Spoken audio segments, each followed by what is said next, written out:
Kiki ஆத்மம் சேனல்ல நவராத்திரியோட 3ஆம் நாள் அம்பிகையின் வடிவம், இந்த ரூபத்தில் அன்னையை வழிபட்டால் என்ன பலன், இதையெல்லாம் இந்த காணொளியில பார்க்கலாம். இந்த கலியுகத்துல நம்ம எதிரிகள் யாரு அப்படின்னு தெரியாத நிலை பலருக்கும் இருக்கு. ஏன்னா நேரடி எதிரிகளை விட மறைமுக எதிரிகள் தான் அதிகம். நம்ம கூடவே தான் இருப்பாங்க.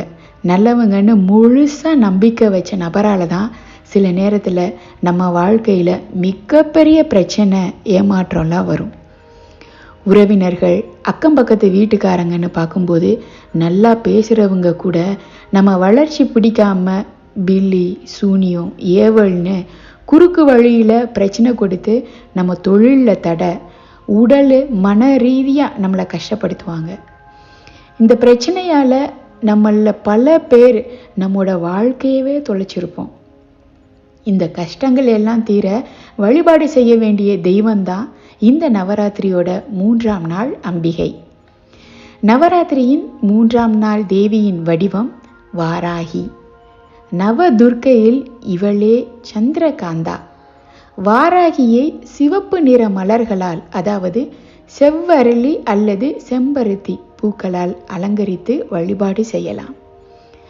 4 வயது பெண் குழந்தைக்கு கன்னிகா பூஜை செய்து வழிபடுவது இன்னும் சிறப்பு.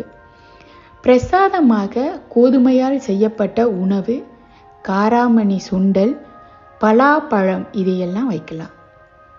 தேவியின் படம் அல்லது சிலைக்கு முன்பாக ஒரு தாம்பழத்தில் அல்லது மணப்பலகையில் 8 இதழ் கொண்ட தாமரை, அதாவது தாமரை மலரோட நடுப்பகுதியை வரைஞ்சு அதன் 2 பக்கங்களிலும் 4 இதழ்கள் வரைஞ்சு நடுவிலும் இதழ்களிலுமாக 9 தீபங்கள் ஏற்றி ஓம் வாராகியே போற்றின்னு 108 முறை சொல்லி வழிபாடு செய்யலாம்.